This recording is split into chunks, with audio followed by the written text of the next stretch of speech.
अस्सलाम वालेकुम। उम्मीद है आप सब ठीक होंगे। आज हम बना रहे हैं एक लजीज डिज़र्ट मावा कचौरी। कचौरी पाकिस्तान, बांग्लादेश, इंडिया और बंगाल में खाई जाती है।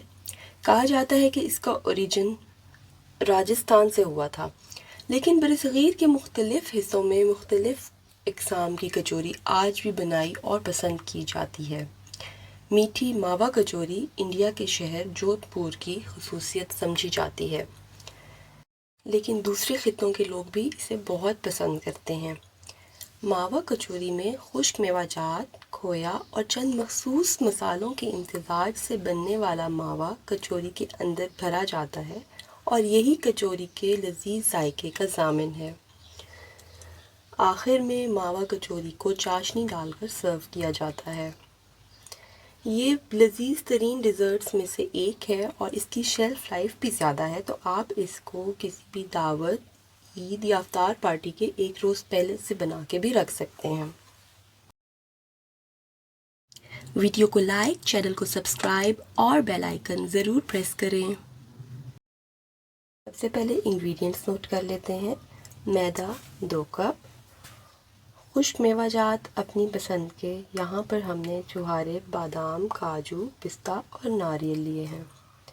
मसाला जात में शामिल हैं सब्ज़ इलायची 4 से 5, बड़ी इलायची 1 से 2, जायफल 1, काली मिर्च 10, लौंग 2 अदद, दालचीनी का छोटा टुकड़ा। ये तमाम मसाले हमने पीस कर रख लेने हैं। बाकी अज्जा में शामिल हैं देसी घी 5 से 6 टेबल स्पून। आप कुकिंग ऑयल भी इस्तेमाल कर सकते हैं ये कचौरी के अंदर डालने के लिए। मावा बनाने के लिए खोया 100 ग्राम और शीरा बनाने के लिए चीनी 1 कप, ज़ाफ़रान चुटकी भर।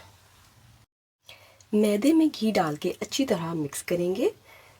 उसके बाद पानी हस्ब ज़रूरत डालकर गूंद के सॉफ्ट डो बना लेंगे। समोसे की डो भी इसी तरह बनती है, फ़र्क ये है कि वो थोड़ी सख्त रखते हैं और कचौरी की डो को बहुत ही सॉफ्ट रखा जाता है। अच्छी तरह गूंद लेने के बाद हम डो को कुछ देर रेस्ट के लिए रख देंगे। कचौरी की अहम चीज़ है उसकी स्टफिंग, और स्टफिंग के फ्लेवर के लिए अहम है वो मसाला जात जिनको हम पहले ही ग्राइंडर में डालकर पीस के रख लेंगे। इनमें इलायची को चाहें तो आप छिलके समेत ग्राइंड कर लें, या फिर इलायची के बाहर वाले शेल को आसानी के लिए पहले ही अलग करके उनके बीज निकाल सकते हैं, क्योंकि हमें असल में उनके बीज यूज़ करने हैं।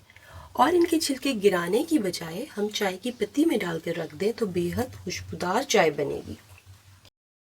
इसके बाद स्टफिंग में शामिल करने के लिए खुश्क मेवाजात को भी पीस कर रख लेंगे।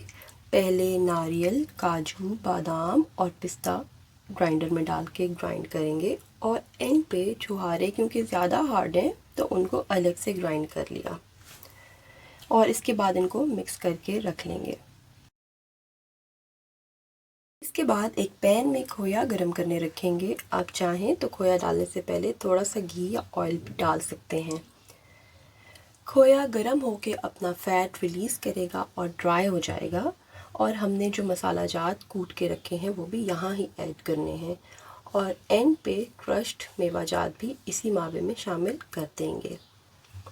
तो इसके बाद कचौरी की स्टफिंग तैयार हो जाएगी। इसको ठंडा होने पर आप चाहें तो हस्बे ज़ायका चीनी डालकर मिक्स कर सकते हैं, लेकिन वो आपने इसके ठंडा होने के बाद ही ऐड करनी है। लेकिन हम इसमें चीनी नहीं डाल रहे क्योंकि छुहारा पहले ही मीठा है जो हम ऑलरेडी डाल चुके हैं, और ऊपर से चाशनी भी ऐड करनी है। लेकिन अगर आप चाशनी डाले बगैर ड्राई कचौरी पसंद करें तो इसी मावे के ठंडा होने पर हस्बे ज़ायका चीनी शामिल कर दें और बग़ैर चाशनी के ही फिर सर्व कर दीजिए।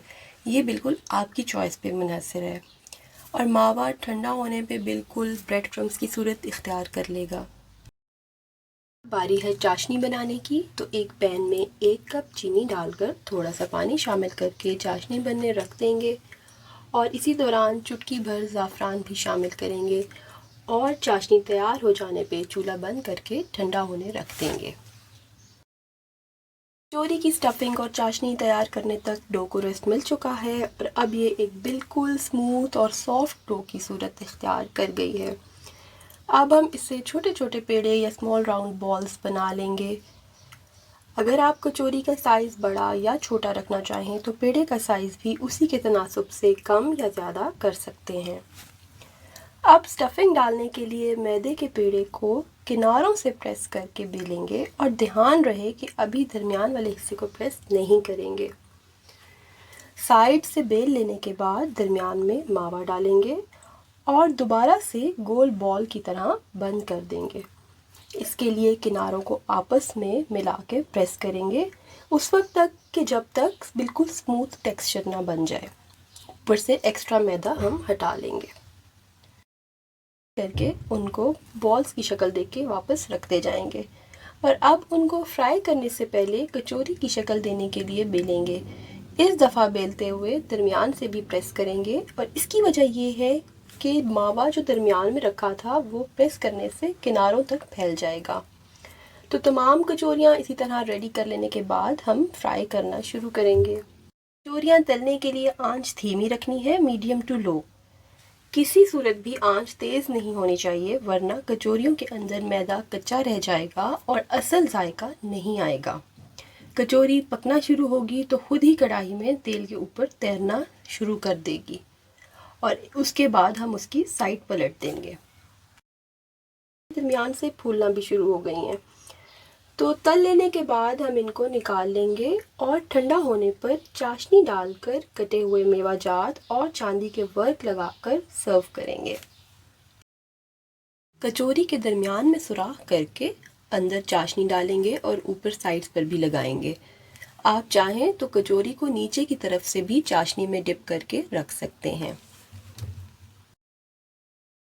बात का ध्यान रखिए कि जब फिलिंग डालकर आप कचौरी बंद करें तो अगर उस साइड पे कोई निशान रह जाए तो बेलने के बाद कढ़ाई में डालते हुए वो साइड नीचे की तरफ डालिए और साइड पलटने के बाद जब कचौरी दोनों तरफ से लाइट सी फ्राई हो जाए तो आप निकाल कर बाहर रख सकते हैं और बिल्कुल ख़राब नहीं होगी। और जब आपने सर्व करना हो आप उस टाइम भी फ्राई करके सर्व कर सकते हैं। मज़ेदार मेवे और शीरीनी से लबरेज मीठी मावा कचौरी बिल्कुल तैयार है, तो आप ज़रूर ट्राई कीजिए और हमें अपने फीडबैक से नवाजिए।